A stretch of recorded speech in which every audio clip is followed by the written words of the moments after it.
आपके साथ मैं हूं चारुल शर्मा। रुक करेंगे खबरों का। उत्तराखंड को प्रधानमंत्री नरेंद्र मोदी द्वारा 1200 करोड़ के राहत पैकेज की घोषणा के बाद राज्य में सियासत गर्मा गई। एक तरफ भाजपा सरकार इसे बड़ी राहत बता रही है, कांग्रेस ने इसे ऊंट के मुंह में जीरा बताया। पूर्व सीएम हरीश रावत और पूर्व नेता प्रतिपक्ष प्रीतम सिंह ने एक संयुक्त प्रेस कॉन्फ्रेंस में इस पर सवाल उठाए।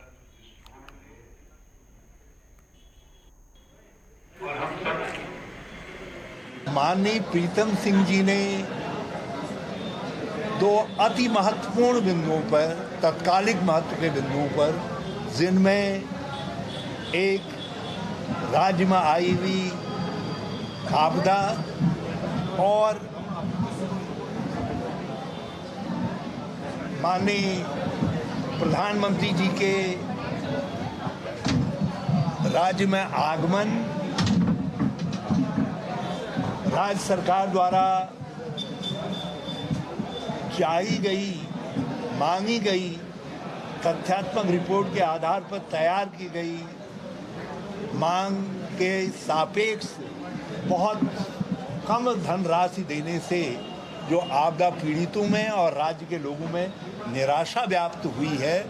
हम उस निराशा से दुखी हैं। और हम इस बात से भी दुखी हैं कि हिमालयी क्षेत्रों में और ये जो मध्य हिमालयी क्षेत्र विशेष तौर पर है, जो लगातार दैवीय आपदाओं से जूझ रहा है,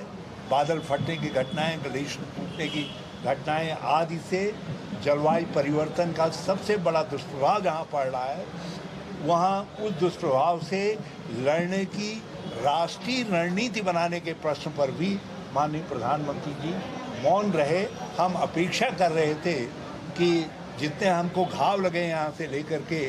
हिमाचल और जम्मू कश्मीर तक, माननीय प्रधानमंत्री जी इस पर कोई रणनीति की बात करेंगे। और साथ साथ आपदा के मानक जिनको 2014 में तत्कालीन कांग्रेस सरकार के इनिशिएटिव पर बदलवाया गया था, कम से कम उन आपदा के मानकों में और सुधार करने का काम करेंगे। सवाल हम इसलिए खड़े कर रहे हैं